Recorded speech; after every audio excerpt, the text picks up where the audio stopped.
초대교회가 힘썼던 것 중 하나가 구제였죠.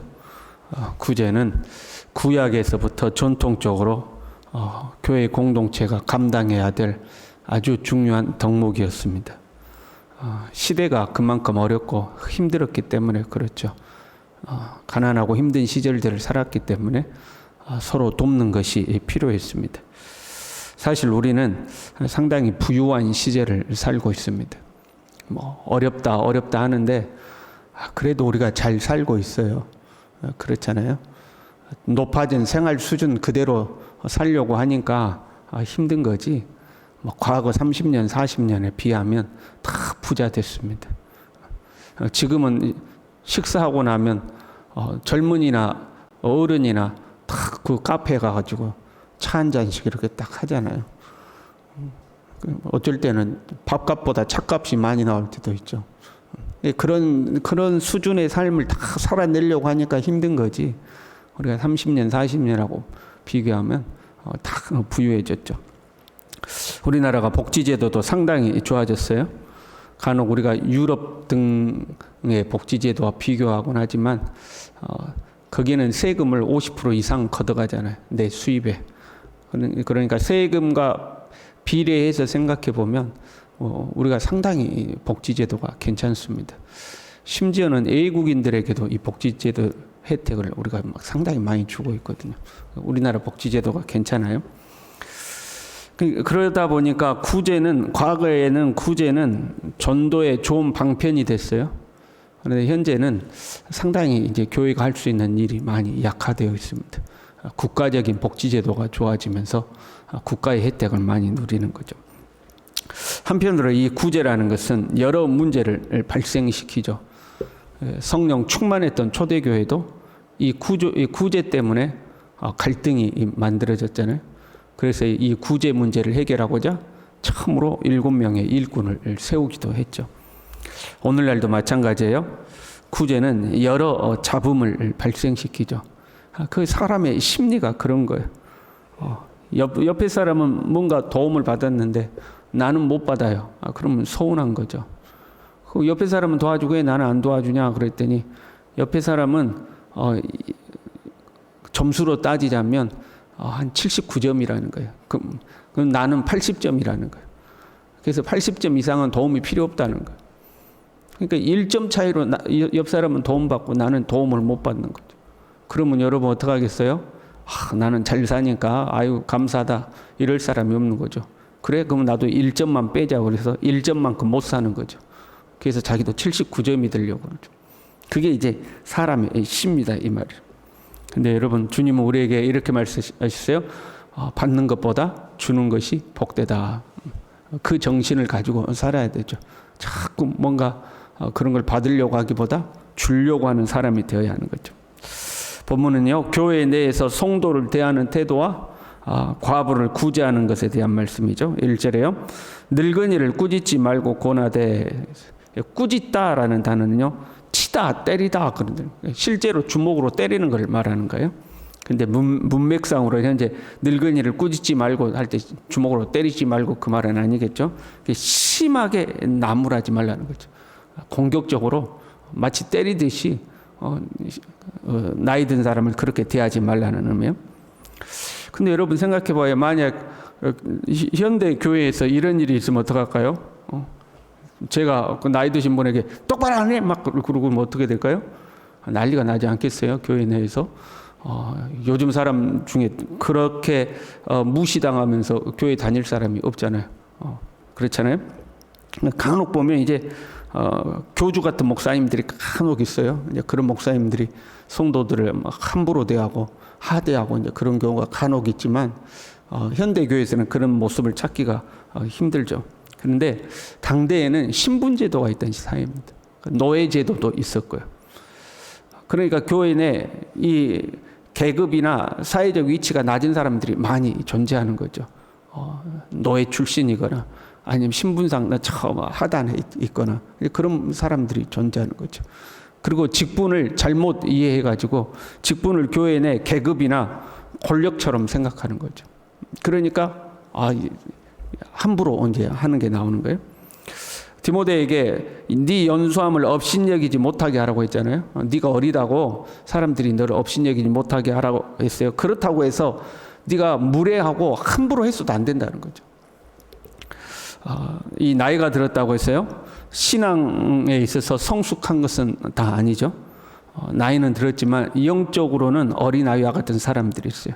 그러니까 지도자는 나이와 상관없이 사람들을 가르쳐야 할 책임이 있는 거죠. 그런데 가르쳐야 할 위치에 있다고 해서 함부로 해서는 안 된다 하는 거죠. 교회 내 직분에서 주어지는 영적 권위는 나의 권위가 아니라 하나님의 권위인 거죠. 하나님의 권위를 대리함에 있어서 그 권위를 악용해서는 안 된다 하는 거예요. 늙은이는 아버지에게 하듯 하고 늙은 여자에게는 어머니에게 하듯 하라. 연장자를 대할 때는 겸손과 예의를 동반해야 된다는 거죠. 젊은이는 형제에게 하듯 하고 젊은 여자는 자매에게 하듯 해라 하는 거죠.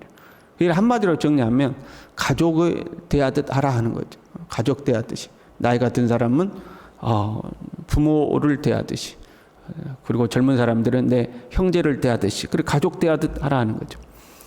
특별히 젊은 여자에 대해서는요, 온전히 깨끗함으로 해라. 이 온전히 깨끗함이라는 말은 성적 순결함을 뜻할 때 사용되는 단어죠. 가족이라는 미명 아래 너무 이 이성을 편하게 대하지 말라 하는 거죠. 교회 내에서 가족이라는 미명 아래 너무 편하게 대하지 말라. 지금 목회자인 디모데에게 하는 말씀이잖아요. 목회자와 성도의 관계에서 뿐만 아니라 성도와 성도 간의 관계도 이 이성 간에는 이 조심해야 될 부분들을 조심하라 하는 거죠. 온전히 깨끗함으로 해야 된다. 교회 내에서 어떤 이성 문제가 발생하지 않도록 온전히 깨끗함으로 해야 된다 하는 거죠. 그리고 나서 이제 특별히 당부하는 이 대상이 나오는데요. 3절에요. 참 과부를 존대하라. 나이 든 분은 부모처럼 대하고 젊은 사람들은 형제 자매처럼 대하되 일절 깨끗함으로 대해야 된다. 그런데 그 중에 과부들은 특별히 존대하라 하는 거죠. 과부는 당대 사회에서 가장 약자 계층이었어요. 그러니까 힘없는 사람들을 존대하라는 이제 말씀인 거죠.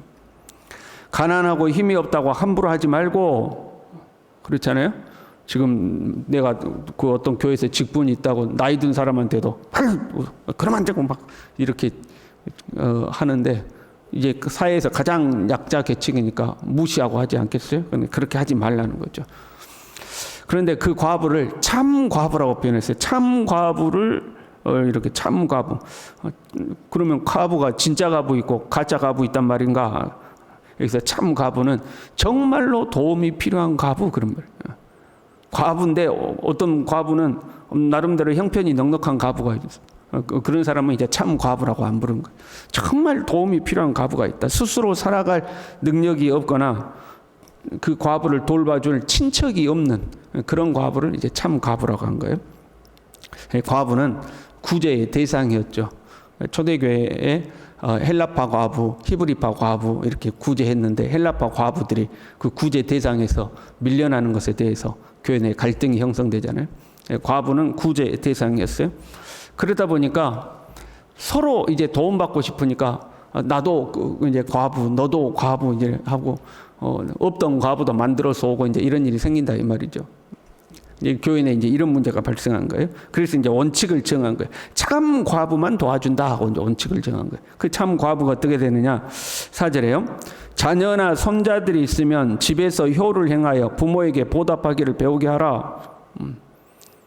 자녀들이 있으면 교회에다가 책임 넘기지 말고 그런 과부는 자녀들이 그 부모를 모시도록 하라 하는 거죠. 8절에요. 누구든지 자기 친족, 특히 자기 가족을 돌보지 아니하면 믿음을 배반한 자요 불신자보다 더 악한 자니라. 그리고 16절에요. 믿는 여자에게 과부 친척이 있거든 자기가 도와주고 교회가 짐지지 않게 하라 하는 거예요. 1차적으로 과부지만 가족이 있다거나 친척이 있으면 그 가족과 친척이 그 과부를 돌보라 하는 거예요. 교회에게 짐을 넘기지 말라는 거죠. 간혹 보면요, 자기는 아무것도 안 하면서 교회에 책임을 묻는 사람이 있어요. 이 사람은 이렇게 어려운데 왜 교회가 안 도와주고, 저 사람은 저렇게 어려운데 왜 교회가 안 도와주고, 이 단체가 이런 어려움이 있는데 왜 교회는 안 도와주고, 모든 걸 교회가 왜 안 해주냐는 거예요. 그런 것을 보면 자기가 먼저 하라는 거예요. 그러니까 자기는 아무 도움의 손길을 펼치지도 않으면서 교회가 왜 안 해주냐고 하는 사람이 간혹 있어요. 그런 것이 보이면 네가 먼저 손을 내밀라는 거죠. 또한 참 과부는요, 9절에요. 나이가 60이 넘고, 이제 당대 기준이죠. 당대 기준으로 나이가 60이 넘으면 상당히 많은 거예요. 상당히 나이가 많은 거예요. 우리도 과거에 60 넘으면 뭐 했어요? 환갑잔치 했잖아요. 많이 살았다고 잔치해 준 거잖아요. 근데 요즘 60 넘었다고 환갑잔치 하는 사람 있어요? 없어요. 60이면 아이고 아직 어리네. 이제 지금 그런 시대잖아요. 과거에는 60이 상당히 오래 산 거예요. 나이가 60이 넘고 결혼을 했었으며, 여기서 결혼은 신실한 결혼 생활을 했던 걸 말하는 거예요. 결혼 생활을 엉터리로 한 걸 말하는 게 아니고 신실하게 결혼을 했었던, 선한 행실의 증거가 있는 자라야 한다, 이렇게 되어 있어요. 60이 넘어야 됐고 결혼을 했었어야 했고 선한 행실의 증거가 있어야 된다. 그러면 그 선한 행실의 증거가 뭐냐? 자녀를 양육하며 나그네를 대접하며 성도들의 발을 씻으며 환난 당한 자들을 구제하며 모든 선한 일을 행한 자, 이렇게 되어 있죠. 여러분, 자녀를 결혼을 했어야 했다고 하니까 자녀를 양육하고 나그네를 대접하고 성도들의 발을 씻기고 섬김이 있는 거죠. 환난 당한 자들을 자기가 구제하고 선한 일을 하고 살았어요. 그런데 나이가 들어서 이 사람이 뭐가 됐어요? 세월이 지나면서 남편이 먼저 죽어버렸어요. 그리고 자기가 과부가 된 거예요. 근데 그럼 보세요. 선한 일의 증거로 자녀를 양육하며 그랬어요. 그러면 이 과부에게 자녀가 있지 않겠어요? 그럼 자녀가 있으면 뭐예요? 어떤 과부에게 자녀나 손자들이 있으면 그들이 그 과부를 먼저 돌봐라, 이렇게 돼 있잖아요. 그러면 그 자녀가 이 어머니를 모셔야 되지 않겠어요? 그런데 이 사람이 참 과부예요. 그 무슨 의미예요? 자녀가 먼저 죽었거나, 그렇잖아요. 자녀가 먼저 죽었거나, 아니면 자녀가 굉장히 어려운 형편에 있어서 이 어머니를 모실 만한 경제적 형편이 안 되는 거죠. 하나님 앞에 신실하게 살았어요. 그렇잖아요. 나그네를 대접하고 성도들의 발을 씻기고 환난 당한 자를 구제하면서 모든 선한 일을 행하면서 하나님 앞에 신실하게 살았어요. 그런데 인생의 후반기에 고난과 어려움이 찾아온 거예요. 남편은 먼저 죽고 자녀도 먼저 떠났든지 하고, 아니면 자녀가 이 경제적 어려움 속에서 자기 몸 하나도 건사하기 힘든 그런 환경 속에 살고 있다, 이 말이에요. 그럼에도 불구하고요, 이런 사람들은 5절에 보니까요, 하나님께 소망을 두어 주야로 항상 간구와 기도한다, 이렇게 돼 있어요. 내가 믿음으로 살았음에도 내 인생이 끝이 그렇게 좋지 않은 것 같아요. 그러면 하나님을 원망하고, 내가 그렇게 신앙생활 열심히 하고 봉사도 했는데 하나님 나한테 왜 이러냐고 하나님을 탓하고 그러지 않고 주여 하나님 앞에 항상 간구와 기도를 하는 신실한 사람들인 거죠. 이런 과부를 존대하라, 그러면 이런 과부를 존대하라. 여기서 존대하라는 말은 영적으로나 물질적으로 더 우대하라, 그런 말이에요. 우대하라, 교회에서 이런 분들을 우대해야 된다 하는 거죠. 그리고 11절에요. 젊은 과부는 올리지 말지니, 이게 정확한 번역은요, 젊은 과부는 거절하라, 그런 말이에요.